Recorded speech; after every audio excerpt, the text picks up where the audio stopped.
I've now lost myself. Yes, so we're very privileged to have to Rowan here because we're the first people that have invited her, which is good. The Excellence Network. And what I would like to say before she starts is that we have some very exciting news. There's a very exciting competition coming up for everybody to take part in. We're going to have a poetry competition following the lines of the Parkinson's UK one, but we're going to have our very own, and it will be split into two sections, comic and from the heart. So there'll be more information on this very, very shortly, but I'll just leave that with you. So sharpen your quills, everybody. Adopt your Shakespearean pose and get on with it. Okay, but now Rowan, for you. Thank you. I must admit, I'm not a poet, so I'm glad we don't have to do that live this evening. Anyway, I won't turn any of my presentation into a poem in front of your eyes. So thank you so much, Ruth, for inviting me, and it's a real pleasure to be here. And as Ruth says, it's my first opportunity to attend a branch meeting. So I'd love maybe at the end to hear a little bit about how it works from you, and yeah, what makes you interested in being part of a Parkinson's UK branch. But I know I'm here to talk about the Excellence Network, so I will move on to that. Mm-hmm. Right, hopefully that's all working for you. Yep, I've got a thumbs up. So as Jane says, I'm Rowan Wathes. I am the Associate Director of the UK Parkinson's Excellence Network. Actually, I'd be interested with a show of hands to know how many people have heard of the Excellence Network. And it's really not a test, it's just interesting to me. Okay, couple, yeah, okay, about half. Okay, that's great. So I joined the charity last year. I come from a medical background. I was a doctor for many years, and then I got interested in leadership and management and actually affecting change in health and care from a policy / leadership perspective, management perspective. And I spent a few years doing healthcare consulting. And then, as I said, last year, I joined Parkinson's UK as the Associate Director of the network. And it's been a fantastic role. There's been so much happening at the charity, and I'm going to share a bit of what we're doing with you today. I should say that also my link to Parkinson's and why it's a cause close to my heart is that my father had Parkinson's. So it's something that's very important to me.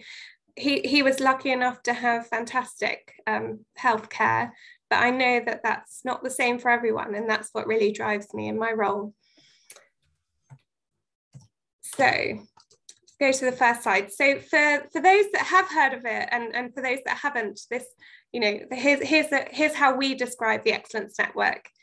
It's essentially a network of professionals and people with Parkinson's and the wider Parkinson's community who are united by a shared vision. And that is, together we will improve Parkinson's care across the UK, the four nations, and we'll build an expert Parkinson's workforce supporting professionals with the data, learning opportunities and tools they need to thrive in an ever-evolving and increasingly turbulent health and care system. So that's what unites us. There's a target there. You can see a sort of a picture, target picture showing kind of who makes up the network. And as I said, there's lots of people with Parkinson's and members of the wider Parkinson's community who sort of participate in the network, but not enough actually. It's something that I'm hoping that we can expand over the next few years. The white circle are the specialist clinicians. They're clearly really important, the Parkinson's nurses and the consultants specializing in movement disorders. But we also engage with other non-specialist clinicians and care staff, because that's really important too. It's not just Parkinson's specialists who care for people with Parkinson's, you know, also GPs play a huge role, people in A&E play a huge role, and care home staff, for example. So that grey circle is really important to us too. And our team, the Excellence Network team, funded by Parkinson's UK, so wraps around the network and aims to nurture it. And we're supported by a fantastic clinical leadership team, which is made up of 6 consultants and nurses and a therapist and someone with Parkinson's, who kind of guide our work and steer us keep us going in the right direction. This slide shows how we help make change happen. Essentially, we have 5 key levers. The first is data and evidence, and I don't know if any of you have ever been asked to fill out what's called, well, it's a questionnaire that happens every 2 years. Services audit their practice, so you might have been handed a questionnaire in your local Parkinson's clinic, and they ask basically what you think of your service and are you getting access to physiotherapy, and are the team providing you with information about Parkinson's, and do you feel involved in your care and all that sort of thing. That's part of the UK Parkinson's audit, and there's a sort of patient-facing side of that, and then there's a professional side where they fill in other details about the service. And we run that, the Excellence Network runs that, and it's a fantastic source of data that lets us see how services are running across the UK, where the gaps are in terms of where it's not working so well, and also where it's working really well, and then we can link those services up to other areas that might be able to help them a little bit develop their service. We also draw on lots of other important bits of evidence, and we invest in different analyses, prevalence. We're actually refreshing our prevalence data at the moment, and we have linked the prevalence data we have with some deprivation data, which is really helpful because it helps us see whether people in different, in more deprived areas are getting access to their health services and getting diagnoses in the same way that those in more affluent areas are. And then the final sort of bit of data and evidence that we're really interested in, and which is increasingly important to convince people like the Treasury and Department of Health and Social Care, is the health economic case for investing in best practice Parkinson's services. And we believe there's a very strong case for investing in best practice Parkinson's services, because it keeps people well, it keeps them out of hospital, it reduces GP appointments, for example, and it keeps them, in their jobs and, and thriving in their lives. And so we're currently just about to start a project, which I've been talking to Ruth about. She's recommended someone who she knows who might be interested in bidding to do the work, but that will be, I think, a really useful project for us when we're trying to influence government and local health services to invest in really good Parkinson's services. The second lever is networking and peer support, and we spend a lot of time kind of bringing together different professionals, in different ways, really trying to encourage them to collaborate and learn from each other and form a sort of thriving community of Parkinson's professionals. We have our conference, which we've just had one, so we had one last year. We're thinking it would usually be every 2 years, but we're thinking actually of possibly merging with a different conference that Parkinson's UK runs, Parkon, which you may have heard of anyway. So conferences, there may be changes, but that's kind of an important way of engaging professionals. We also host and support a number of special interest working groups. So there's a fantastic group, for example, called the Exercise Hub, that is full of physiotherapists and people with Parkinson's and exercise professionals who are all, their kind of reason to be is trying to support people with Parkinson's to do more exercise. So that's a really important group. There's similar groups for mental health and professionals working in the field of Parkinson's, and pharmacists and several others too. So they're really important groups. And then, I don't know, are any of you on Twitter? Mm-hmm.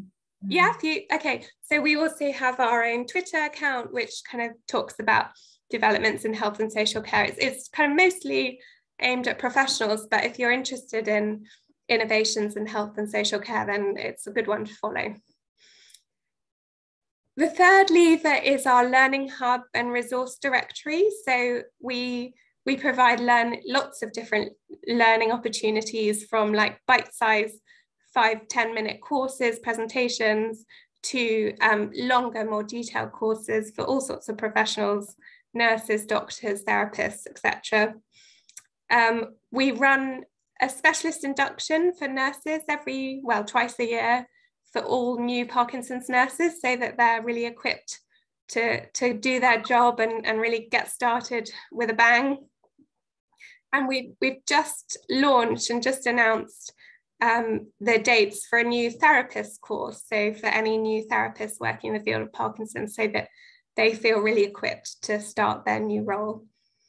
And finally, within that lever, we curate lots of resources for professionals on our website to help them support people with Parkinson's. So, different tools and questionnaires and things that clinicians often use in clinic. The fourth lever is championing service improvement, and we have various ways of doing that. We run an awards process every other year, which is fantastic. Clinicians kind of put themselves forward for an award. The members of the Parkinson's community can also nominate their clinician for an award. It's a really nice way of recognizing those who are going above and beyond day in, day out for people with Parkinson's. The other thing we do is we have a grant scheme. So people apply to us for funds for developing different aspects of their health and social care service. And that's really great, because we can invest in different services, and they can use that money to really put it to best use. However, if they can make a strong case, then we will help them develop their service. And finally, the final lever is pump priming posts. So it's nothing to do with me. As I said, I'm relatively new to the charity, but Parkinson's UK over the previous sort of 2 decades has pump primed pretty much, I think it's about 2/3 of all Parkinson's nurse posts, which is fantastic. And we've built a massive work, from nothing, a workforce of 420 odd Parkinson's nurses across the UK. It's not enough, there's still areas where caseloads are too high, or nurses perhaps are due for retirement, and there's issues with whether that nurse post is going to be replaced. So we're always doing work around Parkinson's nurses and really trying to continue to grow that workforce. And we're also looking at whether we should, this year, we're going to start pump priming other posts, like physiotherapy posts, that we know are also really essential to the multidisciplinary team. This slide just shows the bubble on the left, on the right, is the Parkinson's UK strategy. I don't know if you've seen that before, but it's our 5-year strategy, and it shows kind of where we're aiming for. There's a bit about getting Parkinson's understood. There's something around accelerating breakthroughs in research, and we sit in the sort of pink bubble of better support every day. That's what we're helping to drive forward. And for that end, we've this year launched 4 sort of flagship programs, our national programs, which are focused around things. I mentioned the audit earlier. The audit identified gaps in Parkinson's care, and these are the kind of priority elements from the priority gaps that looked like they really needed some national focus. So we have launched these 4 programs. They're all very exciting. The first one, Workforce Fit for Now and the Future, sounds massive. We're starting with Parkinson's nurses, because that's kind of, that's a really worrying part of the workforce. We know that a large proportion of the nursing workforce is coming towards retirement in the next 5 years. That's a real worry for us. We really need to help encourage the new generation of Parkinson's nurses to come through.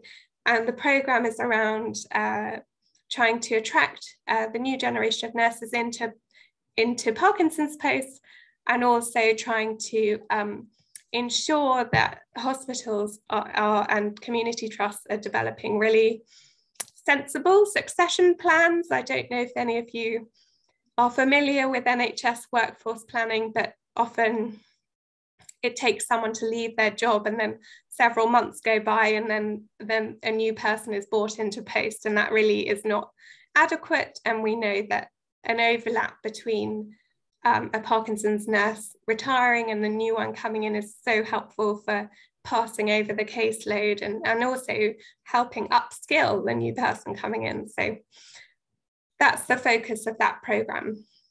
Second is multidisciplinary care, which I've sort of touched on a little bit in terms of how important that wider multidisciplinary team is to Parkinson's care.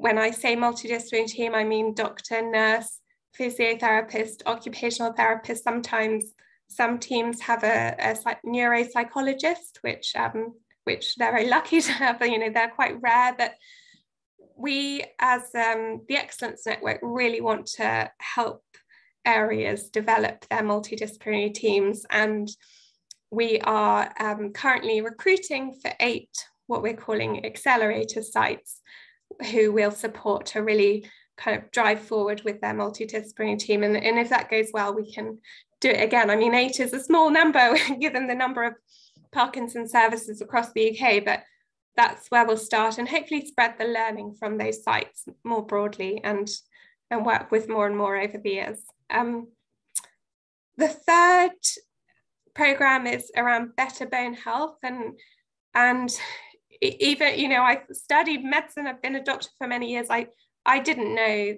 that Parkinson's was associated with an increased risk of osteoporosis. I wasn't a neurologist or a care of the elderly doctor, but I didn't know that. And actually there's a lot of, it's kind of not very well known even amongst specialists, the risk of osteoporosis, and clearly there's a risk of falls as well, and those two together is a sort of worrying combination.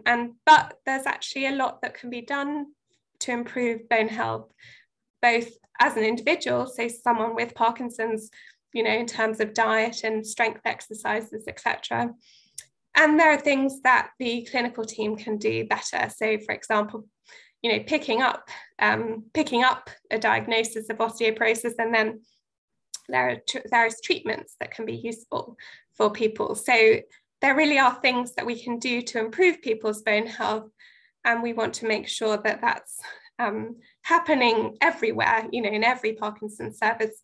It's something that we know from the audit has been sort of forgotten in lots of services, which is very sad.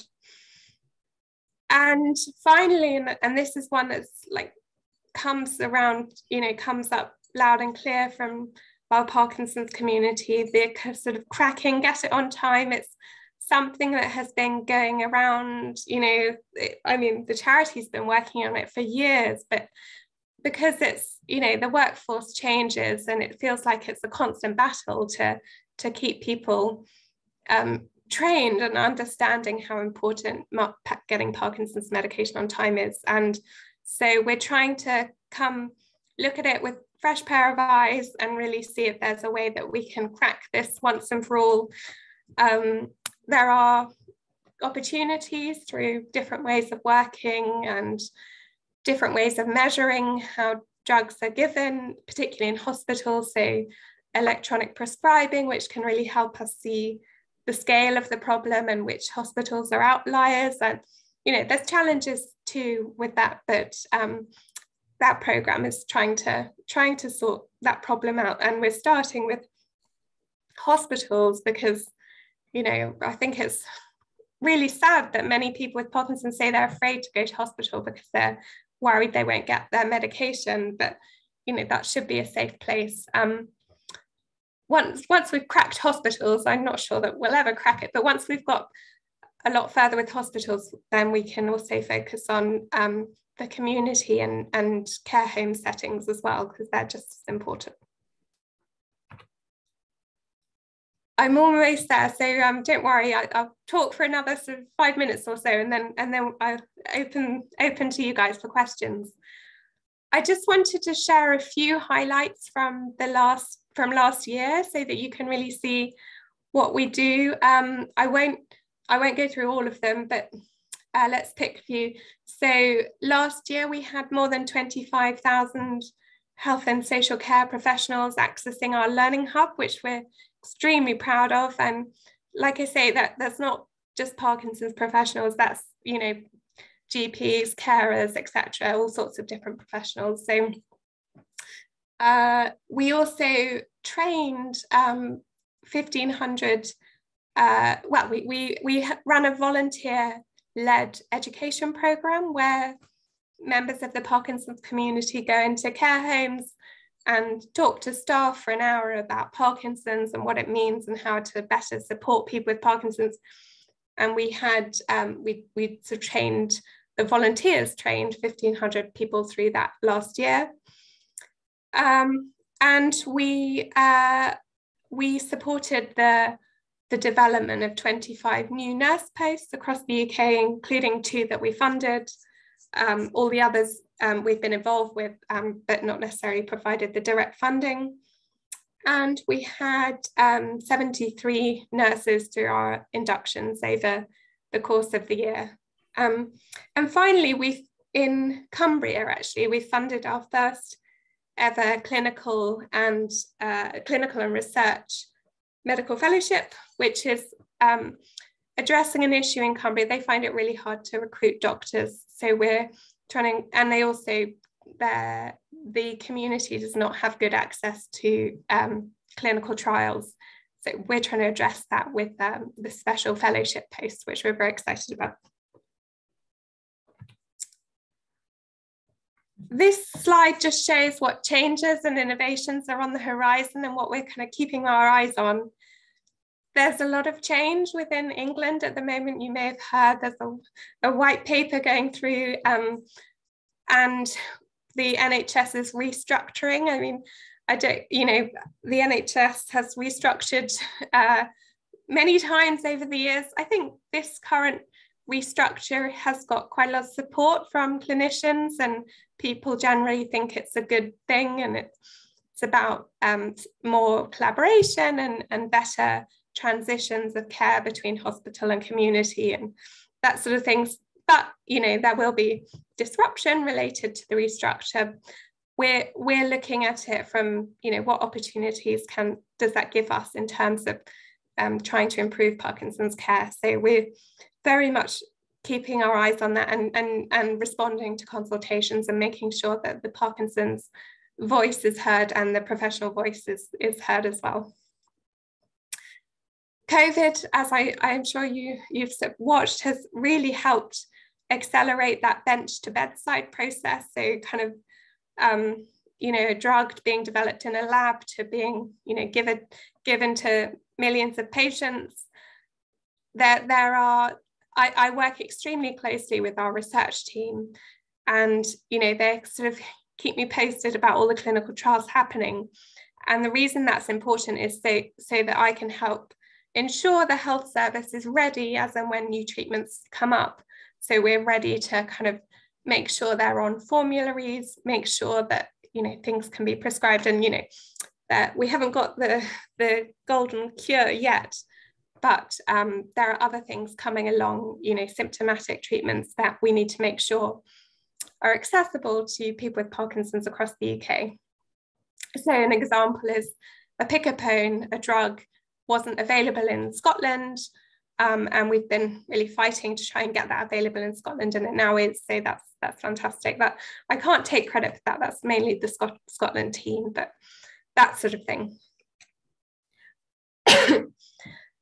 There's loads of technology coming. I mean, I don't know, neurosciences, there seems to be a real buzz around technology for neurosciences, and it's kind of in two camps. There's things around diagnosis and monitoring, and I don't know if you know anyone here uses any sort of quote smart monitoring for their Parkinson's, but there's lots of research and development into whether that's helpful and how that links with the health service. And then the next picture talks about new prescriptions. So these are some glasses. They're not available yet. They're kind of still in a research and development phase, but they're to help people who have issues with freezing. They're sort of it's augmented reality, and they project markers onto the pavement or whatever in front of you to help people who might have issues with freezing. So there's lots of things coming. There's lots of new technology on the horizon. Lots not available yet, but will be coming into the NHS, possibly coming into the NHS soon. And we want to make sure that those innovations that really do help people with Parkinson's are available and can be quite prescribed on the NHS.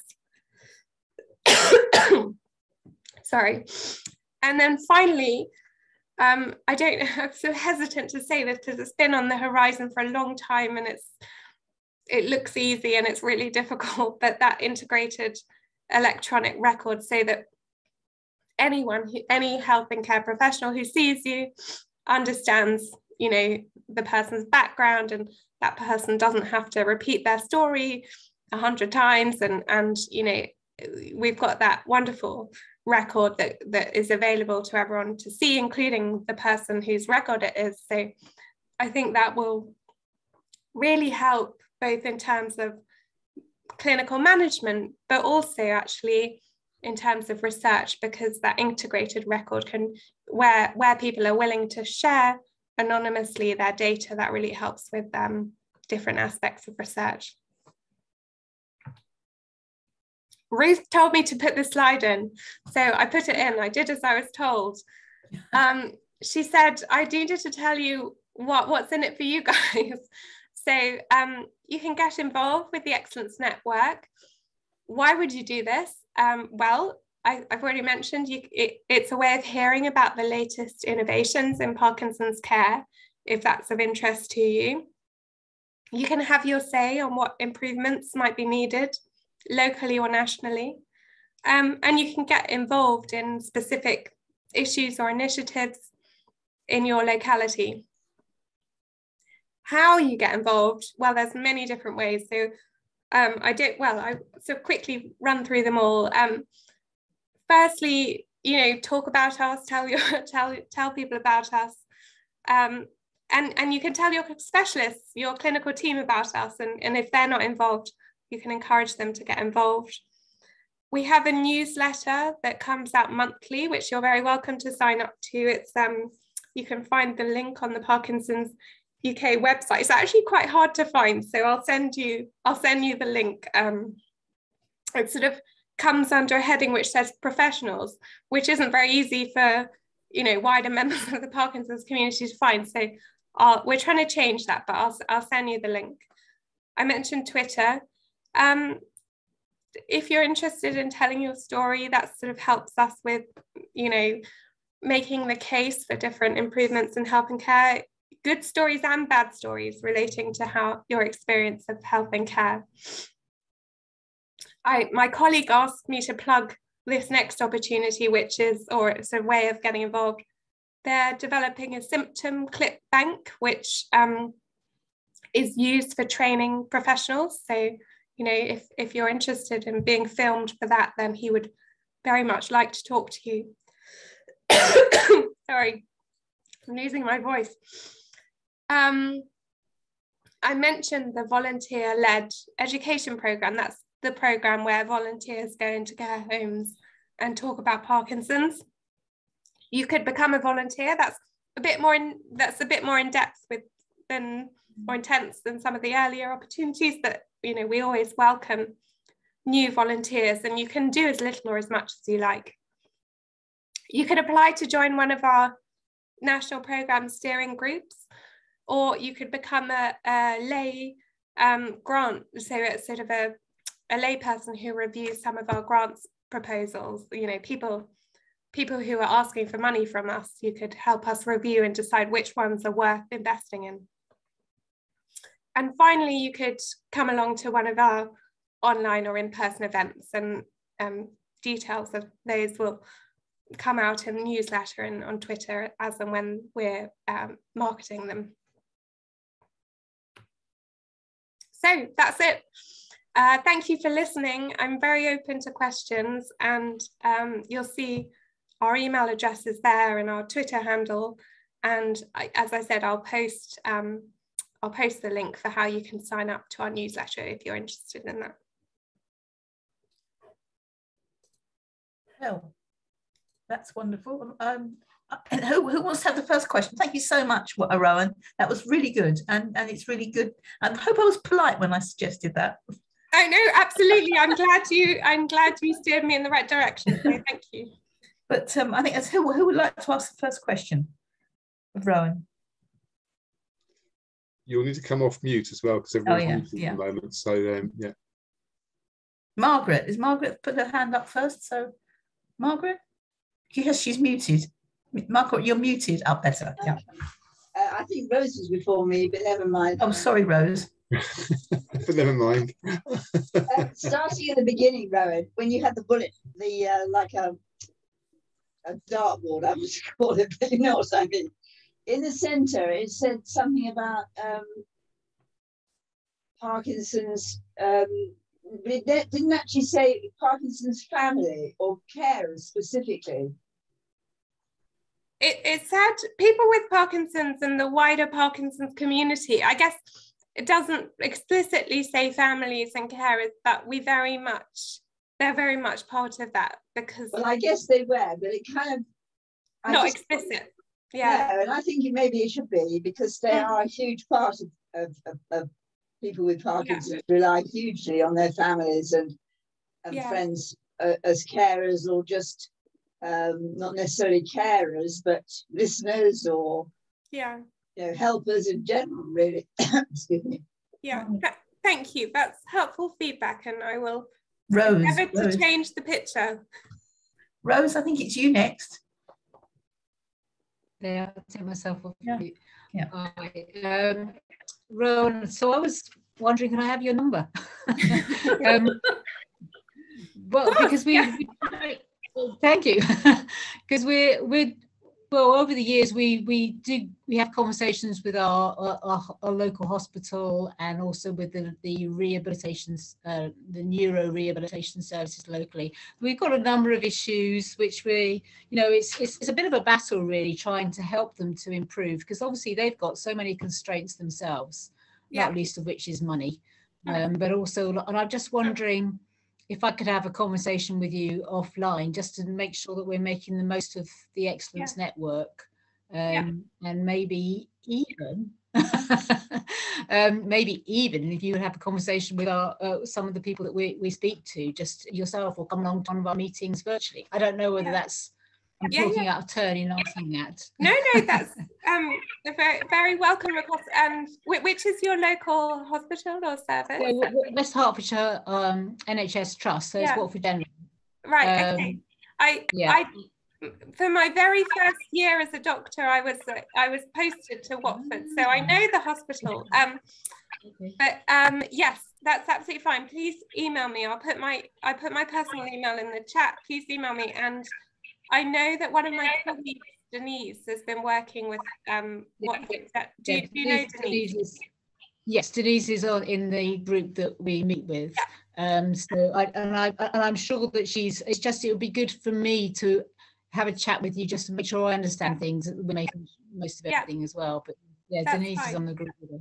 And it's the other. I think one of the main frustrations locally is with the physio service is just not what the community physio service is. Just they're really strapped for resources, and it's just.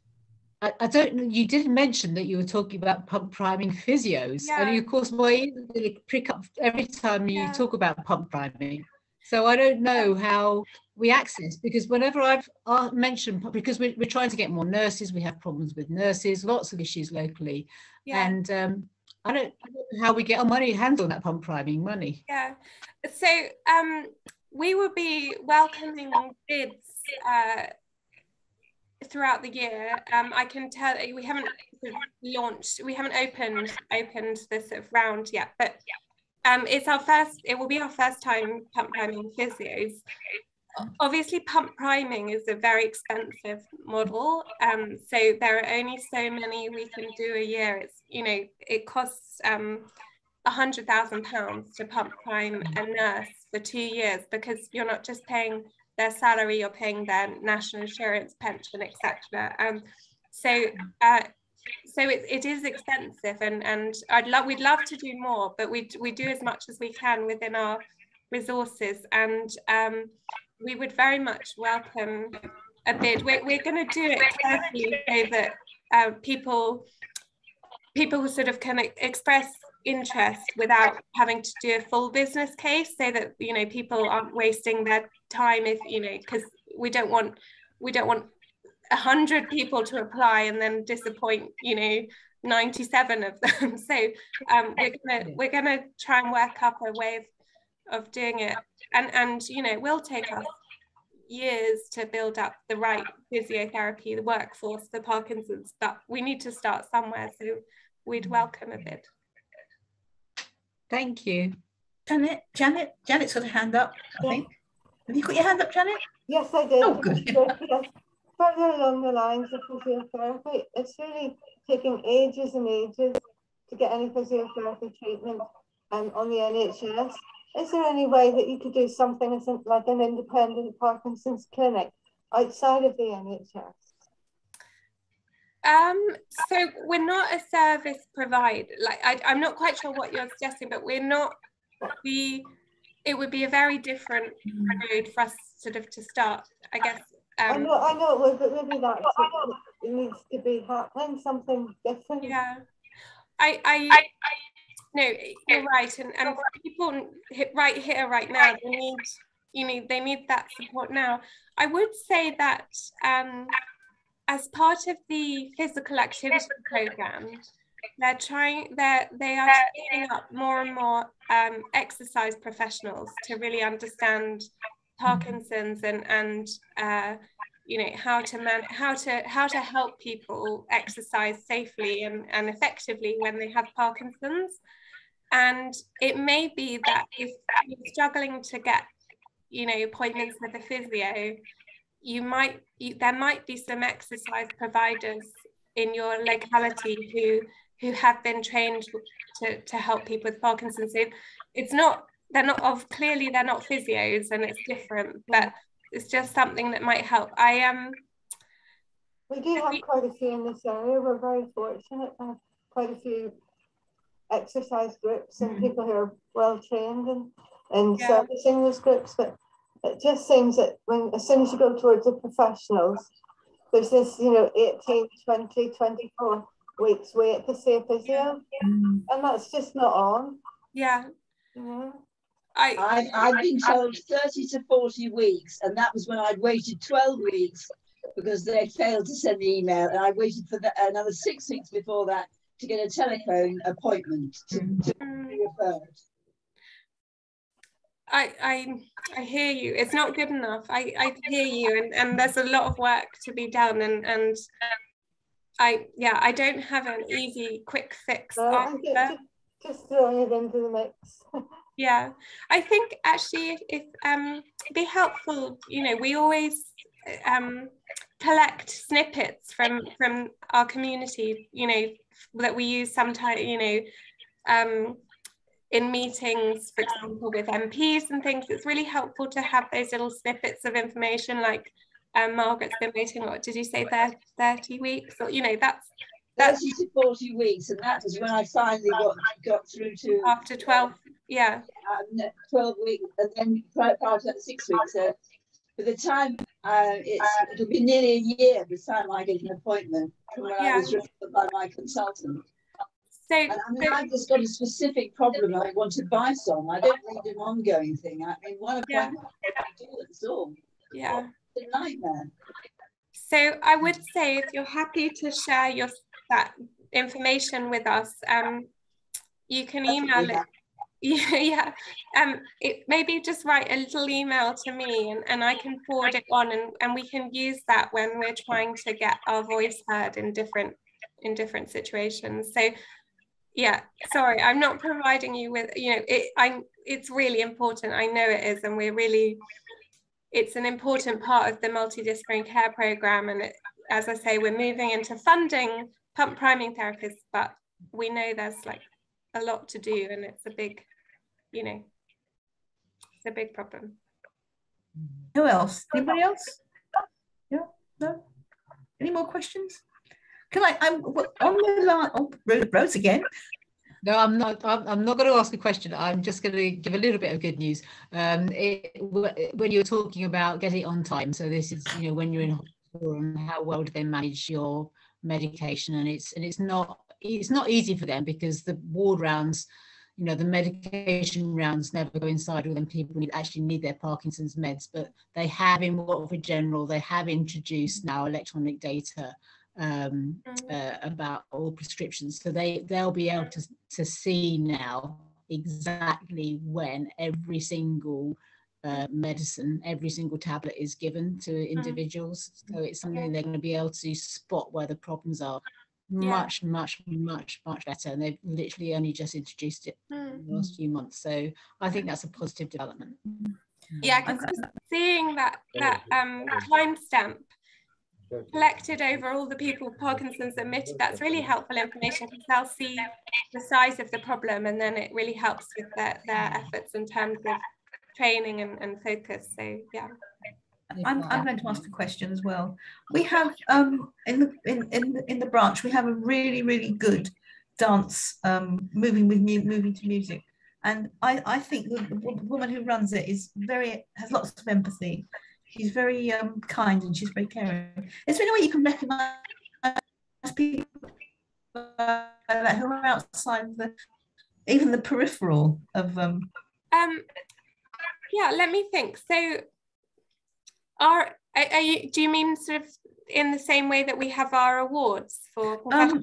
Anyway, really, it was just, she's very good. The class is getting bigger and bigger because people are hearing that it's good, and she cares. And I think it would be lovely if one could give someone like that a bit of a something to say, you are part of this Parkinson's family. Yeah, thank you. Yeah, I'm very happy to write to her if you're happy to share her details. I can also ask my colleague who leads the physical activity program to write to her.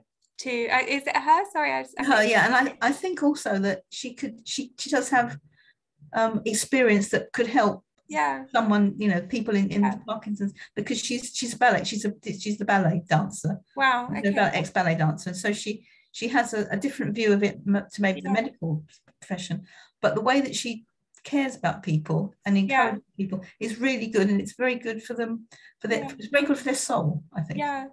And maybe she might want to join the exercise hub. I'm not sure, but if she's looking for some peer, support from, I don't know. I mean, I don't know what she hasn't said it to me. It just struck me that she's someone who should be recognised as being very helpful. I think it's so important to recognise those who are really doing a fantastic job, and for their morale. I mean, it's tough working in the NHS at the moment. It's tough, for everyone, and just that makes a big difference, those thank you. So I'm really happy to write to her. I don't know if that will mean anything, but I'm happy to do that. And Is everybody else, will all the other people go to the dance classes on Tuesday morning? You happy for us to do that? Yes, and it'd be lovely if she could be used as a model to encourage other people to copy. Yeah, that would be the greatest accolade, I think. Yeah. Well, whatever. I will speak to you. Okay, that sounds good. Is there any other questions or comments that somebody wants to make? There's a disembodied hand, which may be Aubrey's. Carry on the same line. can we not nominate Lucy for an award? Can we? Yes. I was thinking that it's, so the next awards will be in 2023. So it's a bit of a way off. So probably we want to do something before then. Yeah. They are focused on professional, clinicians. There's kind of a fine line, isn't there? I wonder if the physical activity program might want to set up their own awards, maybe. For so I'll mention that to them.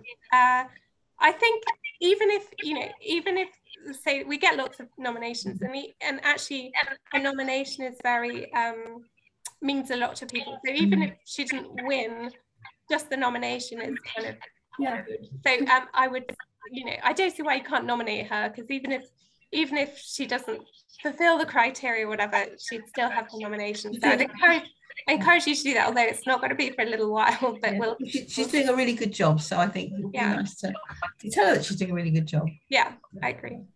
Okay. Anyone else? I think Frances had her hand up. Yeah. It was just a general comment about exercise. When I was first diagnosed, I was told that I wouldn't be able to do anything. I gave up skiing, I gave up tennis, and it's really trying to get across to people how important that you carry on with the exercise you're doing and enjoying various groups.